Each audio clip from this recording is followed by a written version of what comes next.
बड़े बड़े पुलिस अधिकारी उस बाबा के मुरीद थे। नामचीन राजनेता उससे मिला करते थे क्योंकि वो अध्यात्म का भगवा चोला ओढ़ता था। दरअसल ये भगवा लिबास उसका नकाब था जिसके पीछे उसका अय्याश चेहरा आसानी से छुप जाता था। लेकिन हर गुनाह एक दिन बेनकाब जरूर होता है। इस बाबा का गुनाह भी छुप नहीं सका और वो पहुंच गया जेल की सलाखों के पीछे। पुलिस जांच के बाद अय्याश बाबा का जो अय्याश लोग सामने आया था वो रोंगटे खड़े कर देने वाला था। जी हाँ दोस्तों, हम बात कर रहे हैं बाबा निराला काशीपुर वाले की।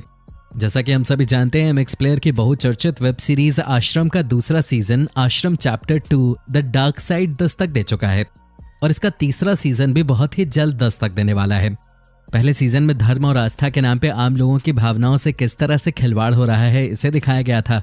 दूसरा सीजन चैप्टर 2 की टैगलाइन ही डार्क साइड है, तो यहाँ बाबा निराला के और भी कई सारे काले कारनामे उजागर हो रहे हैं। महिलाओं का शोषण, युवाओं को लड्डू यानी नशे की लत के साथ साथ इस बार राजनीति में भी बाबा के बढ़ते वर्चस्व को दिखाया गया है।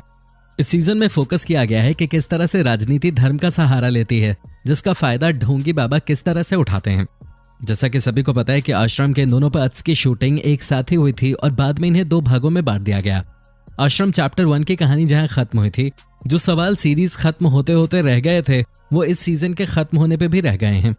निर्देशक प्रकाश झा ने आश्रम के अगले सीजन का इंतजार क्यों रख दिया, ये बात अखरती है, जबकि इसी सीजन में कहानी को खत्म किया जा सकता था।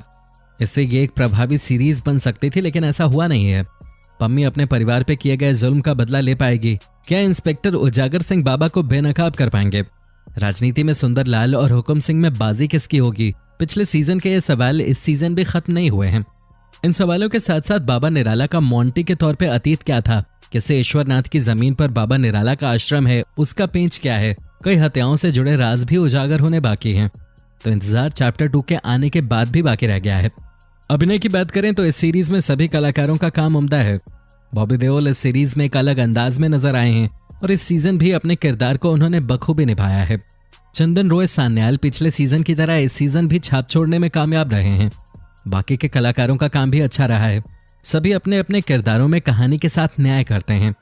सीरीज की सिनेमेटोग्राफी अच्छी है, संवाद कहानी और उसके ट्रीटमेंट की तरह औसत रह गए हैं और बाकी की कहानी अभी तीसरे चैप्टर में देखने के लिए बची हुई है। जैसे आपने सेकंड पार्ट का इंतजार किया है, आपको थोड़ा सा और आश्रम के चैप्टर 3 का इंतजार करना पड़ेगा अगर आप बाबा की पूरी कहानी के बारे में जानना चाहते हो तो दोस्तों, आपको कैसी लगी आश्रम वेब सीरीज हमें कमेंट सेक्शन में कमेंट करके जरूर बताएं। और दोस्तों, अगर वीडियो अच्छी लगी हो तो इसे लाइक करें और अपने दोस्तों के साथ शेयर करें। और अगर आप हमारे चैनल पे नए हैं तो जल्द से जल्द हमारे चैनल को सब्सक्राइब जरूर कर लें ताकि हमारी और भी इस तरह की वीडियो आपको मिलती रहे सबसे पहले। धन्यवाद।